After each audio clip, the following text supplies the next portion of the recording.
Hello everyone, स्वागत है आप सभी का स्टडी टू पीक में। जैसे कि आपको पता है कि जो हम पढ़ रहे हैं वो पढ़ रहे हैं यूपी कांस्टेबल और एसएससी जीडी के लिए भारत का संवैधानिक विकास। तो भारत का जो संवैधानिक विकास है इसको हम इसकी जो है हमारी 2 वीडियोज़ आ चुकी हैं और आज जो है इसकी तीसरी वीडियो है। ठीक है, तो पहले की 2 वीडियोज़ नहीं देखी हैं तो पहले वो उनको देख लें, फिर इसको देखें। तो इसको देखते हैं हम क्या पढ़ रहे हैं, भारत का संवैधानिक विकास। ये जो पढ़ रहे हैं हम आज, इसकी लास्ट वीडियो होने वाली है और ये 1973 से 1947 तक के 47 तक जो था वो पढ़ रहे हैं। ठीक है, तो स्टार्ट करते हैं आज की वीडियो को पहले क्वेश्चन से। तो जो पहला क्वेश्चन है उसकी ओर देखते हैं। पहला क्वेश्चन इसमें क्या है, हमारा भारत का संवैधानिक विकास, और इसमें हमारा फर्स्ट क्वेश्चन है भारतीय संविधान पर सर्वाधिक प्रभाव किस अधिनियम का पड़ा है। ठीक है, भारतीय जो संविधान है उस पर सर्वाधिक प्रभाव किस अधिनियम का पड़ा। आपका फर्स्ट ऑप्शन है 1935 का अधिनियम, 1919 का अधिनियम, 1909 का अधिनियम, या इनमें से कोई नहीं। तो इसका जो आंसर होगा, इसका आंसर होगा 1935 का अधिनियम। 1935 का जो अधिनियम था इसका जो सर्वाधिक प्रभाव था हमारे संविधान पर पड़ा था। ठीक है, ये क्वेश्चन जो है कई एग्जाम में पूछा गया है और यूपी के ही एग्जामों में पूछा गया है। और मैंने कल बताया था, यानी इससे पीछे पहली वीडियो जो थी हमारी, सेकंड वीडियो जो थी उसमें बताया था 1935 का अधिनियम है, इसके तहत क्या होता है, प्रांतों में द्वैध शासन को समाप्त कर दिया जाता है और द्वैध शासन जो था वो केंद्र में लागू हो जाता है। ठीक है, तो इसको भी याद रखेंगे। फिर देखते हैं हम अगले क्वेश्चन को। अगला सेकंड क्वेश्चन है हमारा, सेकंड क्वेश्चन की ओर देखते हैं। सेकंड क्वेश्चन है प्रस्तावना विहीन अधिनियम किस अधिनियम को कहा जाता है। प्रस्तावना विहीन अधिनियम किसे कहा जाता है। ठीक है, पहला ऑप्शन है 1935 का अधिनियम, दूसरा ऑप्शन है 1861 का अधिनियम, तीसरा ऑप्शन है 1919 का अधिनियम, या इनमें से कोई नहीं। तो इसमें भी जो हमारा आंसर होगा वो 1935 का अधिनियम होगा। सॉरी, इसको ठीक कर लेंगे, इसकी जगह लिख लेंगे 1935 का अधिनियम। 1935 का अधिनियम, 1935 के अधिनियम के तहत ही क्या हुआ, अभी जो हमने पिछला क्वेश्चन पढ़ा उसको भी 1935 के अधिनियम के तहत ही, और ये जो प्रस्तावना विहीन अधिनियम कहा जाता है ये भी 1935 के अधिनियम को ही कहा जाता है। और जो ये 1935 था, 1935 में ही क्या होता है, हम भारत में जो है ना आरबीआई की स्थापना होती है। ठीक है, आरबीआई की स्थापना होती है 1935 में ही। अब मैं बात करूं, आरबीआई की स्थापना हुई तो 1935 में थी, लेकिन मैं बात करूं किस अधिनियम के तहत हुई थी, तो इस क्वेश्चन का आंसर आप कमेंट बॉक्स में बताएंगे। ठीक है, अगले क्वेश्चन को देखते हैं।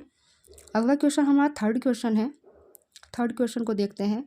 थर्ड क्वेश्चन में कहा गया है भारतीय रिजर्व बैंक की स्थापना किस आयोग की सिफारिश पर की गई थी। भारतीय रिजर्व बैंक की स्थापना, या जिसको आरबीआई बोलते हैं, आरबीआई की स्थापना किस आयोग की सिफारिश पर की गई थी। पहला ऑप्शन है यंग ह्यूटन आयोग, सेकंड ऑप्शन है शिवरामन समिति, थर्ड ऑप्शन है ली आयोग, या इनमें से कोई नहीं। तो बताइए क्या आंसर होगा इसका। तो इसका जो आंसर होगा, इसका आंसर होगा यंग ह्यूटन आयोग। ठीक है, यंग ह्यूटन आयोग। तो यंग ह्यूटन आयोग जो था इसके तहत आरबीआई की स्थापना की जाती है। ठीक है, आरबीआई की स्थापना कब की गई थी, 1935 को की जाती है, और आरबीआई की स्थापना की गई 1935 को किसकी सिफारिश पर, यंग ह्यूटन आयोग की सिफारिश पर आरबीआई की स्थापना की जाती है। ठीक है, फिर अगले क्वेश्चन को देखते हैं। अगला हमारा फोर्थ क्वेश्चन है। फोर्थ क्वेश्चन को देखते हैं। फोर्थ क्वेश्चन में कहा गया है, फोर्थ क्वेश्चन, संविधान सभा का निर्माण होगा लेकिन विश्व युद्ध के बाद ये किस अधिनियम के द्वारा कहा गया था।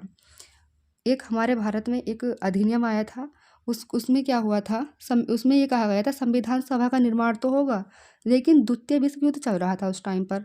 द्वितीय विश्व युद्ध के बाद हम संविधान सभा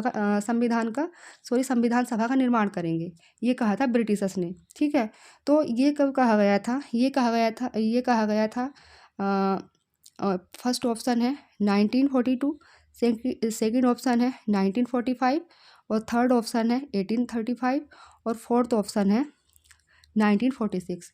तो बताइए इसका क्या आंसर होगा। तो इसका आंसर जो होगा, इसका आंसर होगा 1942 में हमारे भारत में एक मिशन आता है जिसको क्रिप्स मिशन के नाम से जानते हैं। तो क्रिप्स मिशन के तहत ये कहा गया था कि जो भारतीय संविधान सभा का निर्माण तो कर देंगे हम, लेकिन कब करेंगे? द्वितीय विश्व युद्ध के बाद करेंगे। ये कहा था हमारे भारत के लिए ब्रिटिशर्स ने। ठीक है, फिर अगले क्वेश्चन को देखते हैं। अगला हमारा फिफ्थ क्वेश्चन है। फिफ्थ क्वेश्चन को देखते हैं।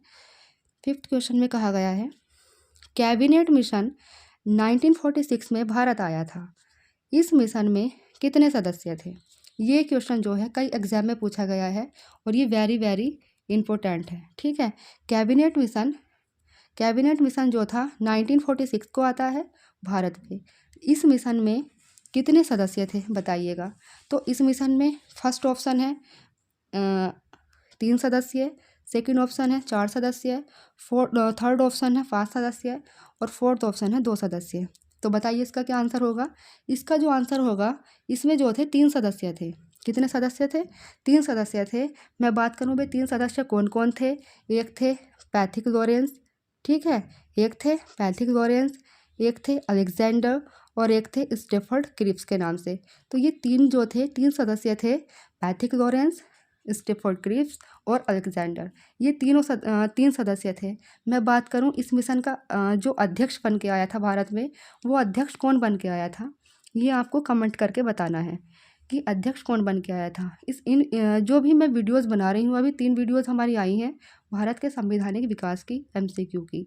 तो ये जो वीडियोस हैं ये आपके लिए जो है यूपी कांस्टेबल के लिए वेरी वेरी इंपॉर्टेंट होने वाली हैं, क्योंकि ये जो क्वेश्चंस मैं लेकर आई हूँ ये यूपी के किसी न किसी एग्जाम में पूछे गए हैं। तो जो भी ये हमारा भारत का संवैधानिक विकास है, तो भारत के संवैधानिक विकास की हमारी 3 वीडियोज़ आई हैं। तो तीनों वीडियोज़ जो हैं यूपी कांस्टेबल के लिए और SSC GD के लिए, यूपी कांस्टेबल और SSC GD के लिए इम्पोर्टेंट है। और तीनों ही वीडियो देखकर आपको खुद पता चल गया होगा कि ये इसका क्वेश्चन का जो लेवल है वो क्या है। ठीक है, तो जो हमारा ये वीडियो था ये यूपी कांस्टेबल और SSC GD के लिए ही है। और जो आगे वीडियोज़ आएंगे, आगे वीडियोज़ में जो हमारे भारत का संविधान है उनको पढ़ेंगे, जैसे हमारे आर्टिकल हुए, प्रस्तावना हुई, या हमारे फंडामेंटल राइट हुए, या DPSP, फंडामेंटल ड्यूटीज़, संसद, जितना भी है हमारा, हम इन सभी को MCQ के रूप में करने वाले हैं। तो आज के लिए हमारा ये इतना ही वीडियो था। तो अब अगले वीडियो में आपसे मुलाकात होगी। आज के लिए इतना ही, धन्यवाद।